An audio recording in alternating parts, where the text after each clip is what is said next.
Panen berbagai macam sayur di pekarangan rumah. Assalamualaikum warahmatullahi wabarakatuh. Kembali lagi di channel Umi Zaida. Hari ini kita mau panen beberapa macam sayur yang ada di halaman rumah. Jadi ikutin terus ya. Tapi sebelum kita panen-panen sayur, mari kita lihat dulu tanaman yang ada di sini. Oke teman-teman, jadi ini kebun di halaman belakang rumah aku. Area belakang ini memang lebih luas dibanding halaman yang ada di depan rumah. Jadi masih terlihat agak kosong karena belum full kita tanamin sayur. Di sini baru ada tanaman terong yang udah berbuah. Ini yang akan kita panen juga hari ini teman-teman. Alhamdulillah semuanya udah berbuah dan lumayan banyak buahnya ya. Bunganya juga masih banyak banget yang baru muncul. Jadi ini panen yang pertama kali. Tanaman terong ini salah satu tanaman yang mudah tumbuh dan minim perawatan. Untuk media tanamnya kita pakai campuran tanah dan pupuk kandang kelinci karena kebetulan kita juga ada ternak kelinci jadi bisa dipakai pupuk kandang. Jadi kotoran kelinci bisa kita pakai untuk pupuk tanaman. Selain pupuk kandang kita juga pakai pupuk NPK 1616 ya teman-teman. Bisa untuk semua tanaman yang ada di sini. Terus ini ada juga seledri dan tanaman hias, juga ada daun bawang di sini tapi kurang kena matahari. Lanjut ke sudut sana ada tomat, udah banyak yang merah. Ini juga akan kita panen hari ini. Walaupun pohonnya udah nggak bagus tapi buahnya lumayan banyak ya teman-teman. Alhamdulillah untuk buah tomat nggak pernah beli lagi, udah ada stok di pohon jadi benar-benar hemat uang belanja. Terus di sini ada cabai rawit yang udah mulai berbunga, ada timun juga, sayur gambas. Padahal sayur gambas ini udah kurang lebih 5 bulanan tapi masih banyak berbuah. Dan di sini di rak ini aku taruh seledri karena daunnya habis dimakan sama kelinci pas aku taruh di bawah tanaman gambas. Oke lanjut aku mau tanamin bawang merah. Ini sisa dari bumbu masak jadi aku potong sepertiga bisa untuk masak setengah, setengahnya lagi kita tanam untuk kita ambil daunnya. Dan ternyata bisa tumbuh bawangnya juga loh teman-teman. Kirain nggak bakal bisa besar buahnya karena niat tanam bawang ini untuk petik daunnya aja. Kalau untuk panen bawang kurang lebih 70 hari udah bisa dipanen ya teman-teman.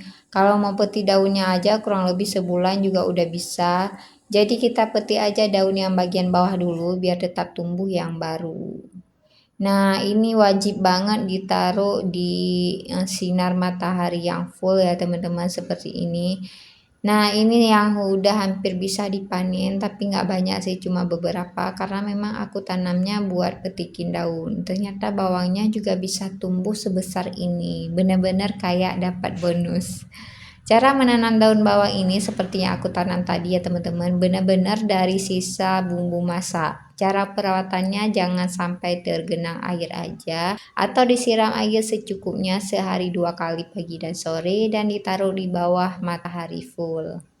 Oke teman-teman, karena tadi udah lihat-lihat semua tanaman di sini, sekarang kita mau panen tomat dulu nih.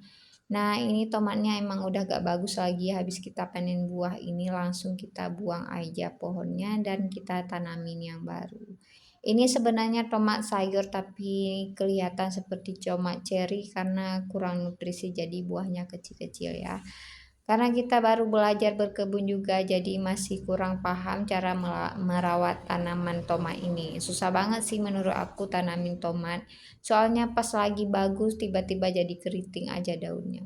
Lanjut panen terong, ini jenis terong bulat. Jadi pertamanya kita pikir terong panjang. Udah lama nggak kita petik-petik, mudah-mudahan ini nggak ketuaan ya teman-teman. Jadi ini kita beli bibitnya yang repacking gitu di toko pertanian, tapi nggak dikasih label ini terong apa, ya udah kita tanam aja gitu ya. Benar-benar nggak tahu, ternyata ini terong bulat. Bisa-bisanya kita tungguin masih aja segini, kalau udah tua asli nggak enak banget. Karena ini lumayan banyak yang kita panen, jadi mau aku bagi-bagiin buat tetangga juga. Nanti aku pilihin yang muda-muda aja biar nggak dapet yang ketuaan. Cocoknya di masa apa ya teman-teman? Sebenarnya di rumah pada kurang suka sama sayuran terong. Jadi kita suka tanam aja biar lebih bervariasi tanaman di kebun. Oke teman-teman, kita udah siap panen di halaman belakang, lanjut kita mau ke halaman depan. Nah, yang pertama kita panen sayur bayam dulu. Nah, lanjut ke cabai merah. Alhamdulillah akhirnya ada yang merah juga. Lumayan lama loh teman-teman panen cabai merah ini. Jadi benar-benar harus sabar ya. Untuk menghasilkan cabai yang bagus, yang paling penting itu pemilihan bibit cabainya harus benar-benar berkualitas ya teman-teman. Seperti cabai ini walaupun pohonnya pendek tapi buahnya Masya Allah banyak banget ya. Karena ini beneran bibit cabai yang ditanam di sini. Kalau yang di samping sana yang banyak itu aku ambil bibitnya dari buah cabai yang aku beli di pasar, jadi bukan bibit beneran, makanya buahnya nggak terlalu banyak seperti ini. Jadi pemilihan bibit yang bagus sangat penting ya teman-teman. Bisa juga sih diambil dari biji cabai yang kita beli di pasar, tapi nanti tumbuhnya mungkin kurang maksimal gitu ya. Oke lanjut kita mau petik tomat juga. Di sini ada 2 buah tomat sisa. Karena memang pohonnya udah nggak bagus, jadi habis ini kita cabut aja pohon tomatnya kita buang biar nggak terlalu sesak di sini pohon cabai rawit sama cabai keriting. Dan nggak pernah bosan-bosan aku videoin tanaman yang satu ini ya teman-teman. Ini tanaman pakcoy. Lanjut kita mau panen kangkung juga. Ini panen yang kedua kali tapi kangkungnya kurang subur. Rumput juga udah banyak banget di sini. Mungkin ini salah satu penghambat tumbuhnya kangkung jadi kurang subur karena banyaknya rumput ya teman-teman. Padahal waktu kita tanam pertama kali itu bagus banget kangkungnya, malah bisa dipanen sampai kurang lebih 4 bulan. Jadi setiap kita panen kita potong aja kayak gini, sisain beberapa senti bagian pangkalnya, nanti bakal tumbuh lagi seperti ini juga. Dan bisa jadi juga salah satu faktor yang bikin gak subur lagi tanaman di sini, mungkin tanahnya memang udah berkurang nutrisi kali ya. Oke teman-teman, lanjut lagi kita mau panen sayur bayam juga. Jadi sekali panen ada beberapa macam sayur untuk dimasak nanti malam dan besok. Biar pagi-pagi nggak usah ribet harus petikin sayur dulu, jadi langsung aja bisa masak ya teman-teman. Nah bayamnya ini baru kita panen yang ketiga kali kalau nggak salah, tapi udah mulai kecil-kecil daunnya karena memang sebagian udah terserang kutu daun. Jadi kutu daun ini cepat banget nyebar ke sekelilingnya. Semua sayuran bayam ini jadi kuning dan nggak mau tumbuh besar. Nah teman-teman, ini cabai yang aku bilang tadi, ini bibitnya aku ambil dari buah cabai yang dibeli di pasar. Mungkin buah cabainya belum tua banget, jadi kurang bagus untuk dijadikan bibit. Hasilnya ya seperti ini, buahnya nggak selebat tanaman cabai yang tadi aku petik itu ya teman-teman. Selain tanaman sayur, di depan sini ada beberapa pot bunga, salah satunya bougainville. Kemarin aku udah bikin video tentang bunga ini. Kalian bisa nonton videonya di video sebelum ini. Oke teman-teman, ini udah siap semua panennya, dapat segini banyak. Padahal kalau kita lihat dikit banget ya banyak yang bisa dipanen. Terus di sini juga ada bunga kamboja, ini kamboja mawar. Lanjut bersih-bersih rumput di sela-sela sayur bayam supaya agak bersih dikit biar kelihatan daun bayamnya. Terus depan jendela sini ada pohon cabai juga dan ada sayuran pakcoy. Nah ini bahan-bahan untuk pembasmi hama. Kembali lagi ke tanaman pakcoy. Jadi ini udah 2 minggu kurang lebih kita pindah tanam ke sini. Alhamdulillah udah mulai tumbuh. Kirain gak bakal tumbuh lagi karena bekas dimakan sama kelinci. Cuman disisain akarnya sama daunnya sebiji gitu ya teman-teman. Pokoknya di depan sini udah full banget desak-desakan, semua tanaman ada di sini. Ditambah rumput juga makin subur karena memang belum sempat dibersihkan. Jadi setiap panen sayur ya begini teman-teman, dibersihkan juga sedikit-sedikit biar nggak kalah sayuran dari rumput yang makin subur.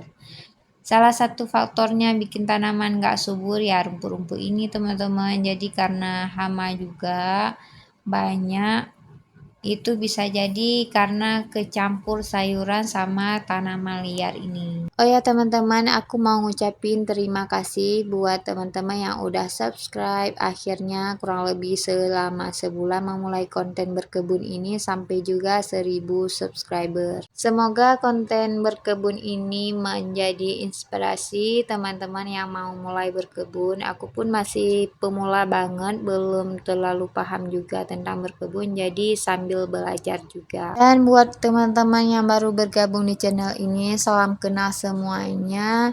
Dan terima kasih juga buat teman-teman yang udah like, komen di video-video aku sebelum ini ya. Oke, jadi ini kita panen sayurnya di sore hari sekalian bersihin kebun karena mau kita basmi hama kutu daun itu ya teman-teman. Rumput-rumput ini sekarang udah nggak kita buang lagi karena udah ada kelinci, jadi kita kasih buat makan kelinci. Tapi harus dipilih juga mana yang cocok untuk dimakan sama kelinci. Kalau sayuran biasa kita kasih daun-daun yang udah mulai tua kayak daun pakcoy, daun sawi, dan daun bayam. Tapi kalau daun kangkung memang kita belum pernah kasih, takut kelincinya kembung karena aku pernah baca entah di mana lupa kalau tanaman kangkung nggak bagus dikasih untuk kelinci karena mengandung banyak udara yang terperangkap di dalam batangnya gitu ya. Tapi dulu aku pikir memang kangkung ini makanan kelinci, ternyata enggak ya teman-teman. Terus di sini juga ada cabai rawit, ada pakcoy juga udah siap dipanen. Dan lanjut kita mau buang aja ini pohon tomatnya karena udah nggak bagus lagi, udah terserang hama daun dan biar hamanya nggak nyebar ke tanaman lain. Oke teman-teman, karena semuanya panen udah siap, bersih-bersih juga udah, sekarang saatnya kita racik dulu nih bahan-bahan untuk pembasmi hamanya. Jadi di sini ada beberapa macam, kita taruh aja sedikit-sedikit ke dalam tempat penyiraman ini, nggak usah banyak-banyak ya teman-teman. Terus dikasih air sampai penuh dan disiram aja sampai merata ke semua sayuran. Kalau pakai dari bahan organik juga bisa ya teman-teman, seperti campuran bawang putih dan cabai gitu. Jadi dihancurin dulu kemudian didiamin semalaman, besoknya bisa dipakai langsung untuk membasmi hama. Tapi memang kalau yang pakai bahan organik itu harus beberapa kali penyiraman ya teman-teman, jadi baru hilang hama kutu daunnya. Dan kalau melakukan penyemprotan hama sebaiknya gunakan alat untuk semprot khusus ya teman-teman. Kalau pakai penyiraman kayak gini kurang maksimal karena nggak bakal habis terjangkau sampai ke bawah-bawah daun, sedangkan kutu daun itu beradanya dia di bawah daun, jadi sembunyi gitu ya. Jadi setelah penyiraman pembasmi hama ini kita biarin dulu sampai seminggu, baru kita panen lagi sayur yang ada di sini. Teman-teman, ada yang tahu nggak penyebab terserang kutu daun warna merah di daun bayam? Karena di sini banyak banget kayak nggak habis-habis, padahal udah beberapa kali dibasmi itu ya. Oke, ini aku udah ke halaman belakang mau menyimpan sayuran yang aku panen tadi. Jadi kita panen hari ini ada sayur bayam, ada sayur kangkung, terong, tomat, cabai rawit, dan juga cabai merah. Baiklah teman-teman, sekian dulu video aku hari ini. Semoga jadi inspirasi buat teman-teman di rumah. Terima kasih yang udah nonton video ini sampai habis. Jangan lupa ikuti terus untuk kegiatan aku lainnya. Assalamualaikum warahmatullahi wabarakatuh.